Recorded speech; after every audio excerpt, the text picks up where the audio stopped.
तो जो मैंने कल वीडियो बनाया था नीट पे, उसके बारे में मुझे आज पता लगा कि इसकी एग्ज़ाम बहुत इजी आया है। अब जो लोग पढ़ के गए थे उनके लिए तो बहुत अच्छा है, क्योंकि वो टॉप कर जाएंगे भाई। बड़े बड़े कोचिंग से, क्लासेस से पढ़ पढ़ के आए हैं।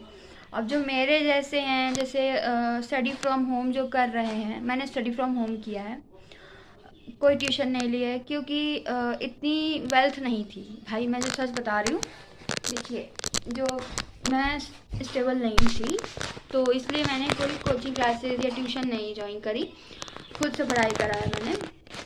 अब मुझे इतना ये ख़राब लग रहा है कि जिस हिसाब से मैं पढ़ के गई थी, मतलब तब भी इजी आया है।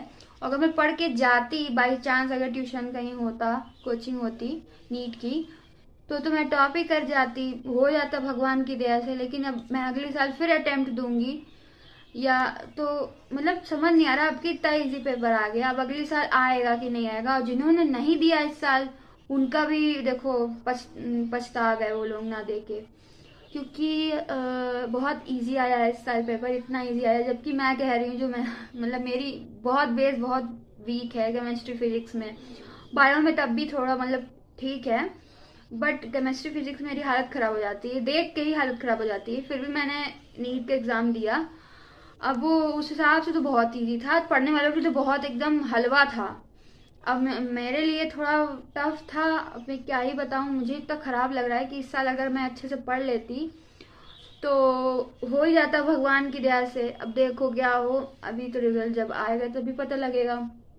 और दूसरा आंसर की तो ऐसी की तैसी, दिमाग मेरा बहुत ख़राब हुआ है इसके ऊपर कि बहुत इजी इजी, इतना इजी पेपर आया है। पिछले साल टफ दे दिया था जब पढ़ के गए, इस साल जब नहीं ठीक से पढ़ पाए तो इतना इजी हलवा पेपर है कि हर कोई पढ़ के जो गया है 12th 11th वाला वो कर लेगा। मैंने तो घर से ही 11th 12th की पुरानी बुक्स जो थी उससे पढ़ा है, एनसीईआरटी से। अब कॉन्स्टेंटली देखो, घर में अगर पढ़ रहे हो तो नहीं पढ़ाई हो पाती है, लेकिन अब क्या करें, जैसे हुआ वैसे हुआ। अब अगले साल फिर दूंगी अटेम्प्ट। अगर आपका कोई मतलब पर्सपेक्टिव हो इसके ऊपर तो मुझे कमेंट्स बताना। तो अगर हो सके तो आप लोग मुझे थोड़ा सपोर्ट कर दीजिएगा, मेरे चैनल को सब्सक्राइब करके प्लीज़, और कमेंट्स में थोड़ा मुझे मोटिवेट कर दीजिएगा, तो शायद मेरा अगले साल पेपर अच्छा हो जाए। आप लोगों की हेल्प से होगा। देखिए, अब जैसा हो पाया वैसा हो तो गया है, अब आगे क्या कर सकते हैं, कुछ नहीं कर सकते हैं। देखो, मेरे घर वाले बहुत अच्छे, मेरी मम्मी बहुत अच्छी हैं। उन्हें कोई मतलब नहीं है कि तुमने दिया है कैसा दिया है, लेकिन बहुत